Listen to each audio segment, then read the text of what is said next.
लेकिन जो पिछली क्रशिंग हुई वो चीनी कितने गई है, लोगों को लभी नहीं लभी या पाकिस्तान बाहर टुर गई। अज भी लोग जोड़े हैं ने चीनी की कीमतों के उत्ते रोना धोना करते पे ने।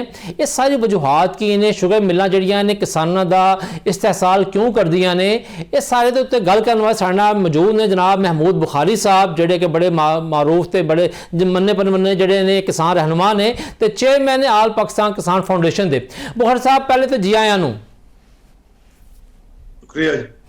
अच्छा बुखारी साहब, मेहरबानी। ये दसो कि हर साल शुगर मिलों का कोई ना कोई स्यापा पवाड़ा पै ही जाता है, लेकिन भुगतना जोड़ा आवाम नूं पैंदा है। चीनी है नहीं, वो की कहते होंगे ने कि पिंडां दे लोगों की सारी जी अयाशी है ना, वो एक प्याली मिठी चाह दी है।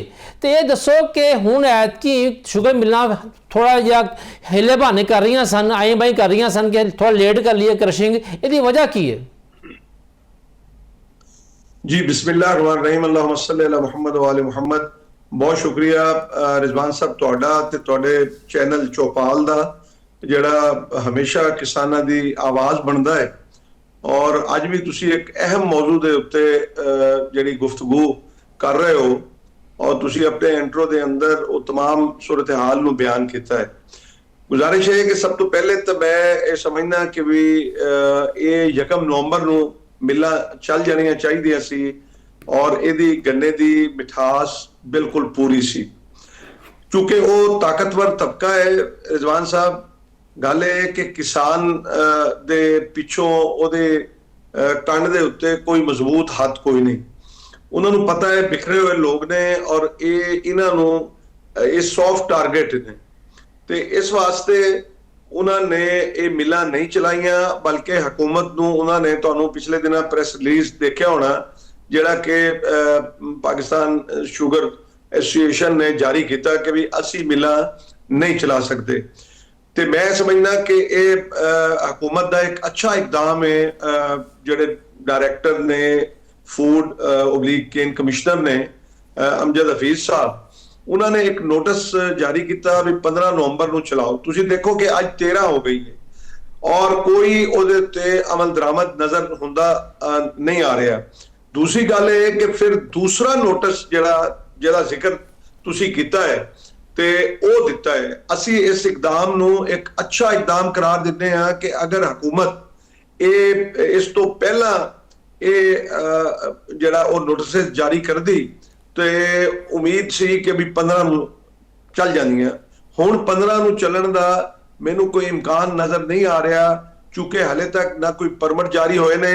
हाँ, एक कागजी कार्रवाई जरूर होएगी, क्योंकि यह जिहड़ा जुर्माना है और ये सारा ये एक्ट तुहानूं रिजवान साहब याद होएगा कि जदों अपना इमरान खान की हुकूमत सी तहरीक इंसाफ थी, ते उदों ये शुगर केन एक्ट जिहड़ा है वो बनिया और उहदे विच ये सारियां चीज़ां शामिल होईयां ने कि और उहदे विच ये भी है कि भी किसानां दी कटौती नहीं होएगी। उहदे विच ये भी है कि अगर तुसी इहनूं टाइम दे उत्ते पैसे नहीं दोगे किसान नूं 15 दिन दे अंदर, ते फिर उहदे उत्ते 11% जिहड़ा है वो तुसी इंटरेस्ट पे करोगे किसान नूं, ते उहदे विच काफी तहफ़ुज़ दिता गया है। और तुहानूं ये भी मैं दस दवां कि उन्हां सालां दे अंदर तुसी रिकॉर्ड चक के वेख लो कि किसी ने शुगर मिल मालक ने ये जुरत नहीं की कि वो किसानां दी कोई पेमेंट रोके, किसानां दी कोई कटौती करे या किसानां नाल कोई ज्यादती करे। वो 3 साल बड़े ही आराम दे गुजरे। लेकिन मैनूं अफसोस नाल ये कहना पैंदा पिया है कि पिछले साल पंजाब दे अंदर 40 अरब कोलों ज्यादा किसानां दा पैसा जिहड़ा है वो रोक लिया गया और वो बाद मिलां हुण आके अदा करदियां पईयां ने। ते यह जिहड़ा नोटिस दिता है, अब खुदा करे कि इहदे उत्ते कोई अमल हो जावे, क्योंकि इत्थे तुहानूं पता है कि 2 पाकिस्तान ने, एक अमीर दा पाकिस्तान है ते एक गरीब दा पाकिस्तान है। ते ये जिहड़ा कानून है ना जी, ये गरीब दा जिहड़ा पाकिस्तान है उहदे उत्ते जिहड़ा ना वो इंप्लीमेंट हुंदा है या उहदे उत्ते काबिले अमल हुंदा है। ते अमीर दा जिहड़ा पाकिस्तान है, तुसी हुण हालिया दिनां च वेखो कि भी 26वीं तरमीम ते 27वीं तरमीम उहदे च हुण ये मतलब इस्तिसना जिहड़ा है वो दिता गया है ਮੇਰੀ ਤਾਂ ਇਹ ਸਮਝ ਨਹੀਂ ਆਉਂਦਾ ਕਿ ਅੱਛਾ ਬੁਖਾਰੀ ਸਾਹਿਬ, ਇਹ ਦੱਸਿਓ ਜਿਹੜੀ ਤੁਸੀਂ ਗੱਲ ਕਰ ਸ਼ੂਗਰ ਮਿਲਾਂ ਦੀ, ਪਹਿਲੀ ਗੱਲ ਤੇ ਇਹ ਆ ਕਿ ਭਾਵੇਂ ਕਾਗਜ਼ੀ ਕਾਰਵਾਈ ਹੈ ਜਾਂ ਸੱਚੀ ਹੈ, ਲੇਕਿਨ ਅੱਜ ਦੇ ਦਿਨ ਦੇ ਵਿੱਚ ਜਿਹੜਾ ਹੈ ਫੈਸਲਾਬਾਦ ਦੀ ਇੱਕ ਸ਼ੂਗਰ ਮਿਲ ਜਿਹੜੀ ਹੈ ਉਹ ਚੱਲ ਪਈ ਹੈ, ਉਹਨੇ ਕ੍ਰਸ਼ਿੰਗ ਸ਼ੁਰੂ ਕਰਤੀ ਹੈ, ਜਦਕਿ 10 ਤੋਂ 12 ਸ਼ੂਗਰ ਮਿਲਾਂ ਨੇ ਜਿਹੜੇ ਕਮਿਸ਼ਨਰ ਨੇ ਅਮਜਦ ਹਫੀਜ਼ ਸਾਹਿਬ, ਉਹਨਾਂ ਨੂੰ ਲੈਟਰ ਲਿਖ ਕੇ ਇਹ ਯਕੀਨ ਦਵਾਇਆ ਹੈ ਕਿ ਅਸੀਂ 15 ਨੂੰ ਸ਼ੁਰੂ ਕਰ ਲਾਂਗੇ, ਤੇ 15 ਕਿਹੜੀ ਦੂਰ ਹੈ, 15 ਵੀ ਆਈ ਲਓ। ਲੇਕਿਨ ਇਹ ਦੱਸੋ ਮੈਨੂੰ ਬੁਖਾਰੀ ਸਾਹਿਬ ਕਿ ਸ਼ੂਗਰ ਮਿਲਾਂ ਦਾ ਕਿਸਾਨਾਂ ਦਾ ਫੱਡਾ ਅੱਜ ਦਾ ਨਹੀਂ ਹੈ, 2-4 ਸਾਲ ਦੀ ਗੱਲ ਨਹੀਂ, ਬੜੀ ਪੁਰਾਣੀ ਗੱਲ ਚੱਲੀ ਆ ਰਹੀ ਹੈ। ਸ਼ੂਗਰ ਮਿਲਾਂ ਦੇ ਕੋਲੋਂ ਕਿਸਾਨਾਂ ਨੂੰ ਇੱਕ ਤੇ ਸ਼ਿਕਵਾ ਸ਼ਿਕਾਇਤ ਹੈ ਪੇਮੈਂਟ ਲੇਟ ਹੋਣ ਦੀ, ਇੱਕ ਬਹੁਤ ਸਾਰੀ ਕਟੌਤੀਆਂ ਨੇ। ਸ਼ੂਗਰ ਮਿਲਾਂ ਕਿਸ ਬਹਾਨੇ ਨਾਲ ਕਟੌਤੀਆਂ ਕਰਦੀਆਂ ਨੇ, ਇਹ ਤਾਂ ਸਾਨੂੰ ਦੱਸੋ ਜ਼ਰਾ।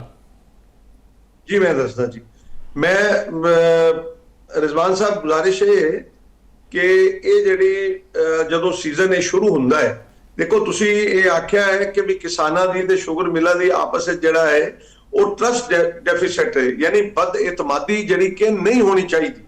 ਅਸੀਂ ਇਹ ਸਮਝਦੇ ਹਾਂ ਕਿ ਅਸੀਂ ਲਾਜ਼ਮੋ ਮਲਜ਼ੂਮ ਆ, ਤੇ ਕਿਸਾਨਾਂ ਦੇ ਬਗੈਰ ਜਿਹੜੇ ਮਿਲਾਂ ਨੇ ਇਹ ਲੋਹੇ ਦਾ ਢੇਰ ਨੇ।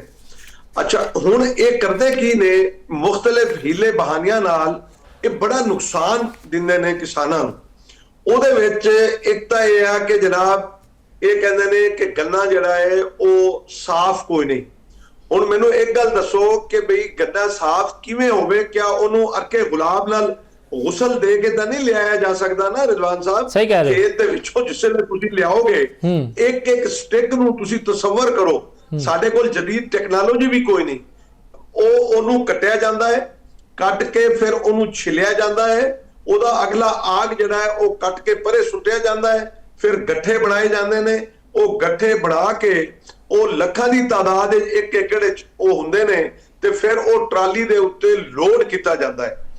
ਅੱਛਾ, ਉਹ ਜਿਸਲੇ ਲੋਡ ਹੋ ਜਾਂਦਾ ਹੈ ਤੇ ਫਿਰ ਕਿਸਾਨ ਜਿਹੜਾ ਹੈ ਉਹ ਸ਼ੂਗਰ ਮਿਲਾਂ ਦੇ ਦਰਵਾਜ਼ੇ ਤੇ ਲੈ ਜਾਂਦਾ ਹੈ। ਇਸ ਤੋਂ ਵੱਡੀ ਸਹੂਲਤ ਹੋਰ ਕੀ ਕਿਸਾਨ ਦਵੇ ਕਿ ਪਹਿਲੇ ਸਾਲ ਭਰ ਉਹ ਉਸ ਫਸਲ ਦੇ ਉੱਤੇ ਮਿਹਨਤ ਕਰਦਾ ਹੈ, ਆਪਣਾ ਸਰਮਾਇਆ ਖਰਚ ਕਰਦਾ ਹੈ, ਔਰ ਉਹਦੇ ਬਾਅਦ ਫਿਰ ਉਹਨੂੰ ਕਟੌਤੀ ਲੱਗਦੀ ਹੈ। ਅੱਛਾ, ਕਟੌਤੀ ਵੀ ਕਮ ਨਹੀਂ। ਹੁਣ ਮੈਂ ਤੁਹਾਨੂੰ ਇੱਕ ਸਮਝਾਉਣ ਵਾਸਤੇ ਦੱਸਦਾ ਪਿਆ ਕਿ ਇੱਕ ਮਿਲ ਜਿਹੜੀ ਹੈ ਉਹ 2400 ਟਰਾਲੀ ਜਿਹੜੀ ਹੈ ਉਹ ਕ੍ਰੈਸ਼ ਕਰਦੀ ਹੈ, ਉਹ ਬੇਲਦੀ ਹੈ, ਔਰ ਉਹਦੇ ਵਿੱਚ ਤੁਸੀਂ ਦੇਖੋ ਕਿ ਅਗਰ ਫੀ ਟਰਾਲੀ 50 ਮਣ ਤੋਂ 100 ਮਣ ਜਿਹੜੀ ਹੈ ਉਹ ਕਟੌਤੀ ਹੁੰਦੀ ਹੈ।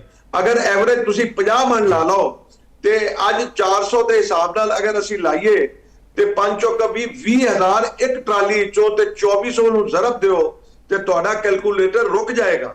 ਯਾਨੀ ਇੱਕ ਰਾਤ ਵਿੱਚ ਇਹ ਡਕੈਤੀ ਲੱਗਦੀ ਹੈ। ਇਹ ਜਿਹੜੀਆਂ ਗੱਲਾਂ ਮੈਂ ਕਰਦਾ ਪਿਆ ਇਹ ਰਿਕਾਰਡ ਦੇ ਵਿੱਚ ਨੇ ਕਿ ਅਸੀਂ ਪਿਛਲੇ ਸੀਜ਼ਨਾਂ ਵਿੱਚ ਬਹੁਤ ਸ਼ੋਰ ਕੀਤਾ। ਲੇਕਿਨ ਇੱਕ ਮੈਂ ਦੱਸਾਂ ਕਿ ਜ਼ਮਾਨ ਵੱਟੂ ਸਾਹਿਬ ਇੱਕ ਕੇਨ ਕਮਿਸ਼ਨਰ ਆਏ ਸੀ, ਉਹਨਾਂ ਨੇ ਬੜਾ ਕੰਟਰੋਲ ਇਸ ਚੀਜ਼ ਨੂੰ ਕੀਤਾ ਔਰ ਉਹਨਾਂ ਨੇ ਇਸ ਚੀਜ਼ ਦੀ ਰੁਕਾਵਟ ਕੀਤੀ।